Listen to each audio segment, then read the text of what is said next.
Hello friends, मैं आज आप लोगों के साथ डिस्कस करने जा रही हूँ एमसीक्यू की सीरीज़ 3। अभी तक हम लोगों ने 2 सीरीज़ देखी है जिसमें 10 क्वेश्चन थे, तो टोटल हमारे 20 क्वेश्चंस हो चुके हैं। हमारा टारगेट है एटलीस्ट 50-60 क्वेश्चन या एमसीक्यूज़ को देखने का। उससे ज़्यादा हो पाएगा तो बहुत ही बेहतरीन होगा, उससे भी अदरवाइज हम अपना रिस्ट्रिक्ट करेंगे इधर तक। एंड प्लस एक practical question based on the deduction under section 80G, वो मैं सेपरेटली एक उसकी प्रेजेंटेशन लूँगी। तो चलिए स्टार्ट करते हैं फटाफट से अपना आज के 10 के MCQs. The first question is Sugam is also known as ITR 1, 2, 3, 4. तो ये चला जाएगा ITR 4S आपका जो होता है. So the right option is D because ITR 1 आपका होता है सहज का, तो सुगम आपका 4 होता है, तो उसमें कंफ्यूज मत होइएगा. Next, what is the gross annual value if municipal value, fair rent, standard rent, actual rent? अगर आपको याद हो, हम लोगों ने हाउस प्रॉपर्टी के हेड में इसको बहुत अच्छे से पढ़ा था.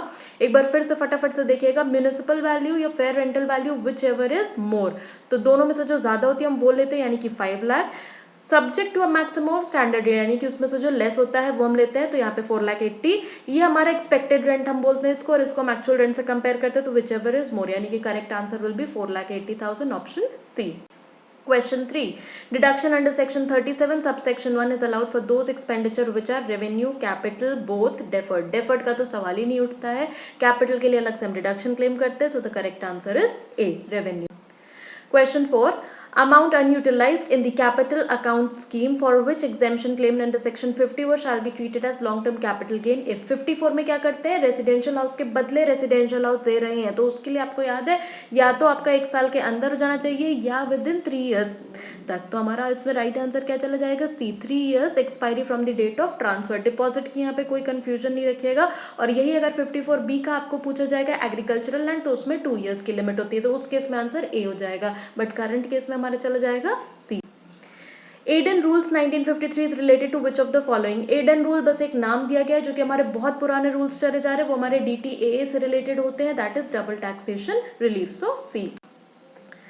Next it says arrange the steps to e-filing of ITR. Register, verify, select, fill. तो सबसे पहले हम क्या करते हैं, हमने देखा था, हम सबसे पहले खुद को रजिस्टर करते हैं, उसके बाद हम अपना रिक्विजिट फॉर्म देखते हैं, उस फॉर्म को हम भरते हैं, अपलोड करते हैं, और सबसे लास्ट में हम उसको क्या करते हैं, वेरीफाई करते हैं.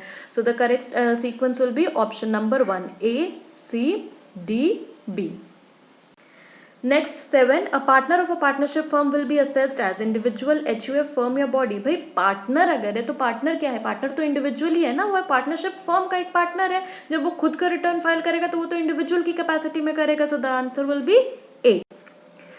As per section 5 of Income Tax Act, income deemed to accrue or arise in India is taxable in the case of, मानो या ना मानो मानना ही पड़ेगा. डीम्ड का मतलब होता है, तो अगर आपकी इनकम डीम्ड टू accrue और arise in India हो रही है तो क्या है, taxable for all whether it is R, ROR, NOR या NR. So our answer is D. Income tax laws was levied in India by Fra C.P. Luca Pacioli, Sir Newton, Sir James Wilson. ऐसा question practically आपके आएगा नहीं, but ठीक है, चूंकि आप income tax पढ़ रहे हैं तो आपको पता होना चाहिए कि इनकम टैक्स लेवी हुआ था 1860 के आसपास, और सबसे पहले होते sir James Wilson, that is option D. A citizen of India who goes abroad for the purpose of employment must stay in India for to be a resident for, एकदम किल्ला आपको याद होगा, चिल्ला चिल्ला कर एकदम क्लियर इस बात को रेसिडेंशियल स्टेटस के टॉपिक में समझाया कि उसे कितने दिन रहना होगा, 182 days. So the correct option is A. Thank you.